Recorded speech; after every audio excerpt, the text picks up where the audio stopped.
Ada banyak banget smartphone bagus yang dirilis resmi sepanjang tahun 2021 ini.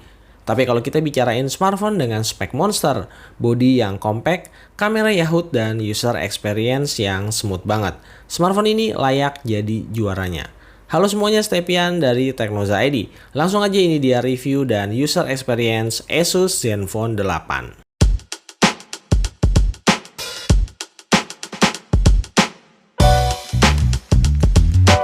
Merekomendasikan HP ini karena desain? Oh, tentu tidak. Jujur ya, desain Asus Zenfone 8 ini kayak dibikin sama orang malas. Di saat brand lain punya paten desain yang cakep-cakep, Asus malah kasih tampilan Zenfone 8 seadanya. Jauh banget dari kata premium. Kalau dari saya, desain Zenfone 8 ini terlalu sederhana. Tapi ternyata yang bikin berkesan ada banyak. Pertama, jelas dimensinya. Punya smartphone compact kayak gini berasa nostalgia ke smartphone di era awal-awal Android. Semuanya serba gampang, gampang buat keluar masuk kantong, gampang dipakai satu tangan, sedikit bisa memudahkan hidup kita yang makin kesini makin berat efek dari pandemi. Sekali lagi ini subjektif, jadi walaupun compact, nggak semua orang suka sama smartphone kecil kayak gini. Nanti saya ceritain alasannya. Yang kedua, tampilan boleh sederhana, tapi build quality tetap juara. Bodinya full metal, backdoornya dari kaca, layarnya pakai Gorilla Glass Victus terbaru. Casing bawaannya juga beda dari kebanyakan HP lain. Punya high-res audio dan pakai setup dual stereo speaker yang suaranya kencang banget untuk ukuran smartphone semungil ini.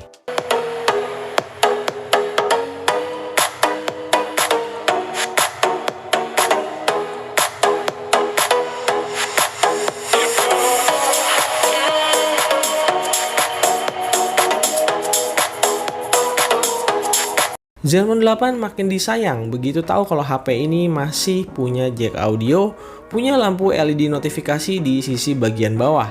Asus juga nggak mau kalah dari Samsung. HP ini juga dikasih IP68 rating, yang artinya smartphone ini bakal aman kalau main sama air. Satu fitur flagship yang absen hanya di wireless charging aja. Masih wajar karena harganya terbilang murah. Jadi pilihan ngorbanin wireless charging menurut saya udah bener, karena menurut saya lebih penting IP rating.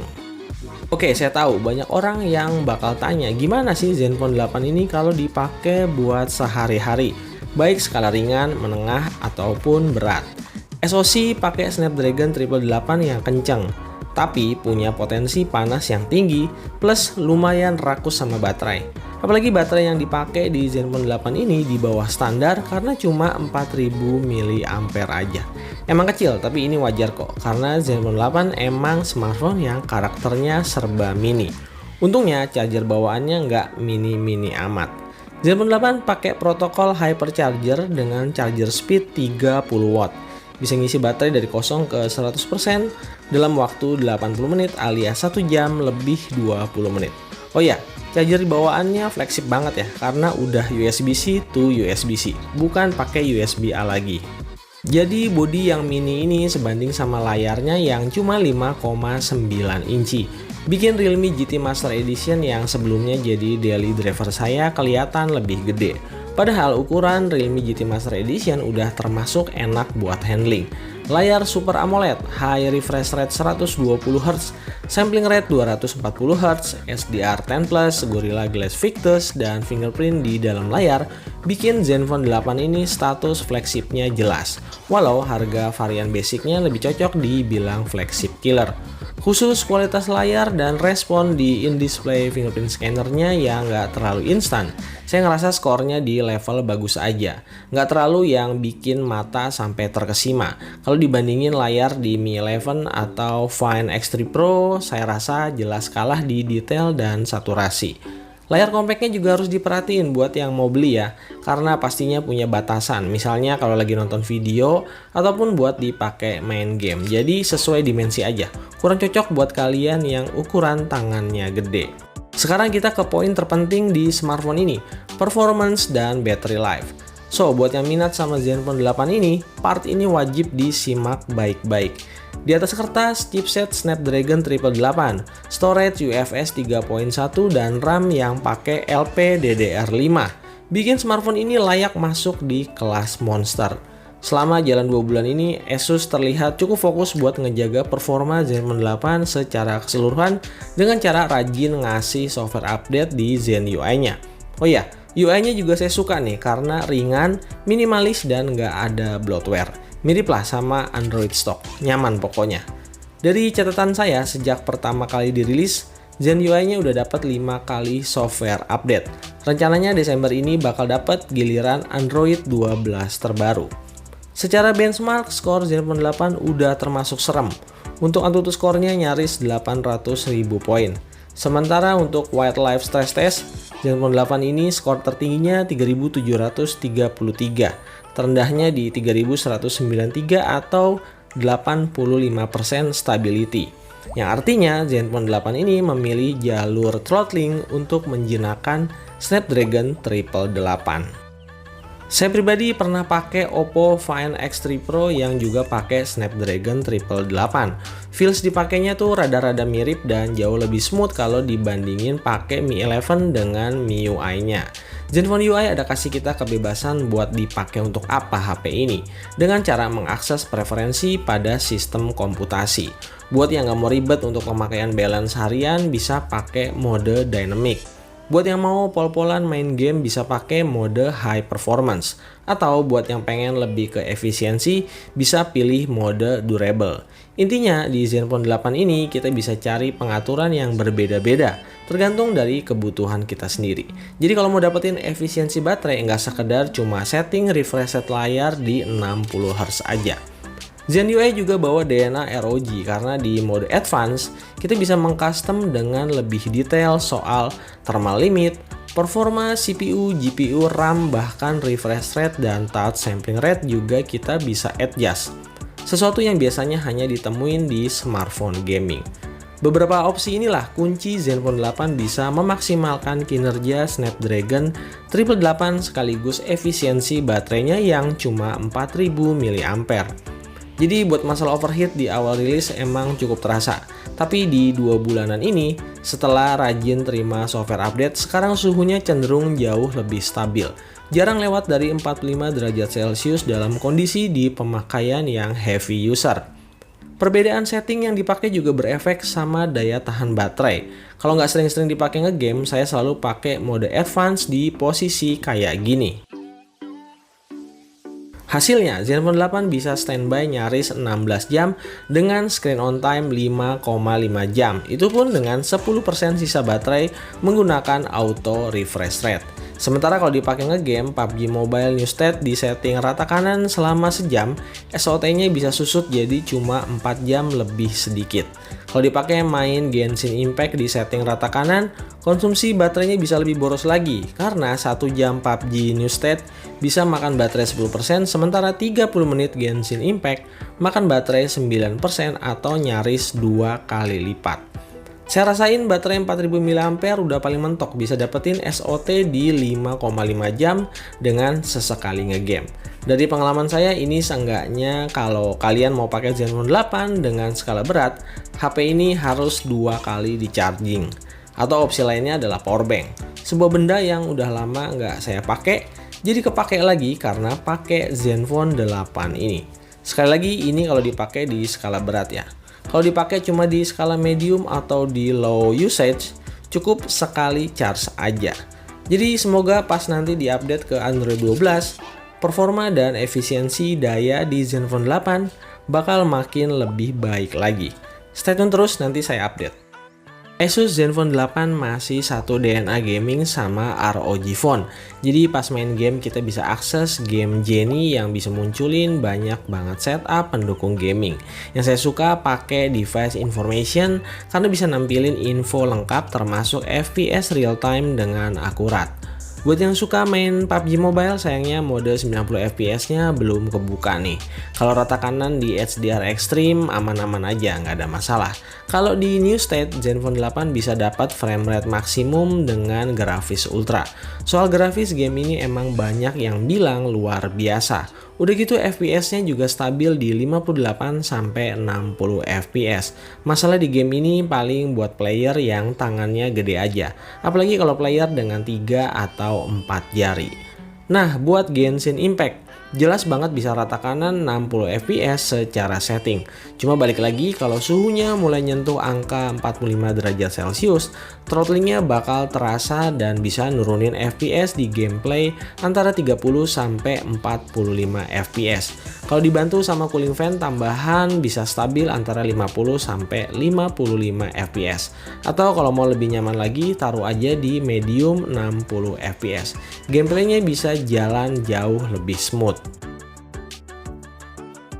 Buat yang cari kamera bagus tapi nggak mau keluar duit yang terlalu tebel, Zenfone 8 bisa jadi pilihan. Dua kamera belakang dan satu kamera depannya semuanya kepake. Bukan gimmick dan pakai sensor dari Sony yang jarang mengecewakan. Punya OIS di kamera utama, PDAF autofocus di kamera ultrawide dan kamera depan. Jadi walau bukan yang paling bagus, tapi setup ini bisa dibilang monster bahkan untuk tahun depan alias 2022. Video recording HP ini juga menggoda. Pertama, kedua lensanya bisa rekam 4K 60 fps. Khusus kamera utama malah ada fitur rekam 8K 24 fps. Ngomongin soal stabilizer, HP ini juga menarik banget. Punya OIS dan dia juga punya IIS yang bisa aktif di ketiga lensa. Jujur aja, saya lebih suka pilihan mode kamera kayak gini kalau dibandingin sama mode kamera di beberapa flagship yang lebih mainstream. Di sini semua modenya bisa lebih kepake dan kita maksimalin, nggak mubazir dan nggak terlalu banyak gimmick. Buat mode foto pro dan video pro, pengaturannya juga lengkap banget, bisa dipakai di lensa utama dan juga lensa ultrawide. Ada fitur motion tracking video yang bisa men-tracking objek bergerak supaya hasil videonya bisa tetap bagus. Hebatnya lagi, resolusinya 4K 60 fps. Buat yang belum tahu, Zenfone 8 punya 3 mikrofon yang punya fitur Ozo Audio dan juga Asus Noise Reduction. Dua fitur ini bikin hasil audio di Zenfone 8 level up menghasilkan suara yang lebih bulat dan lebih terfokus ke sumber suara. Mirip-mirip kayak kita lagi pakai external microphone.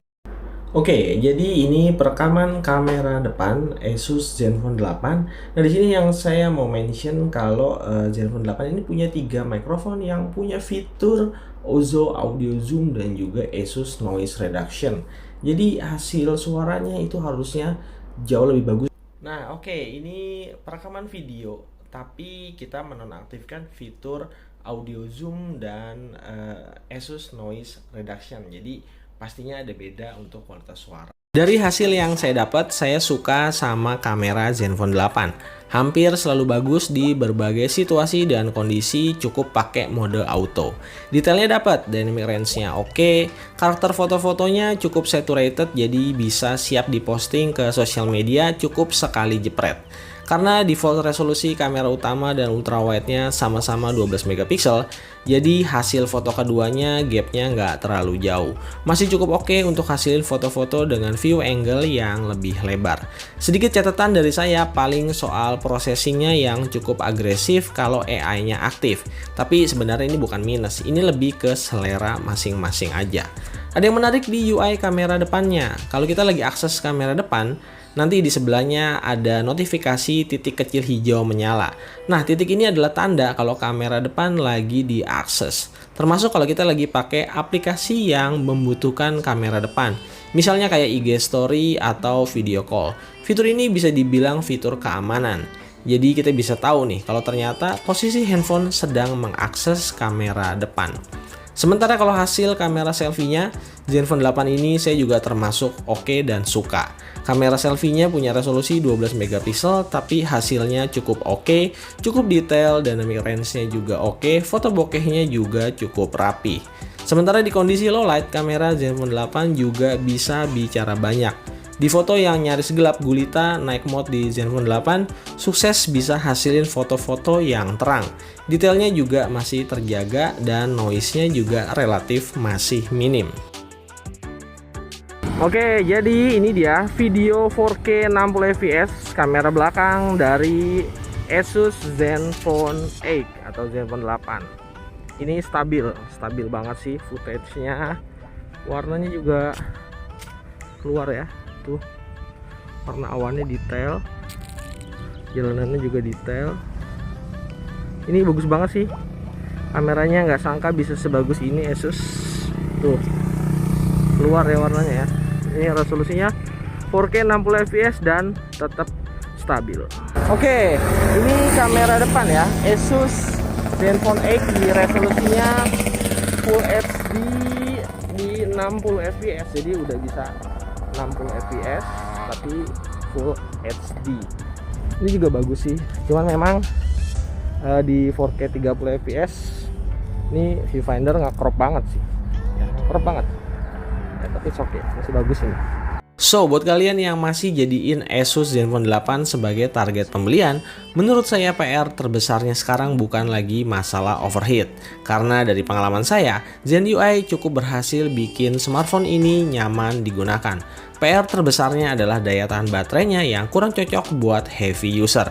Kecuali kalau kalian bisa berkompromi sama charger ataupun power bank. Sekian video kali ini, makasih buat yang udah nonton. Kita ketemu lagi di video berikutnya.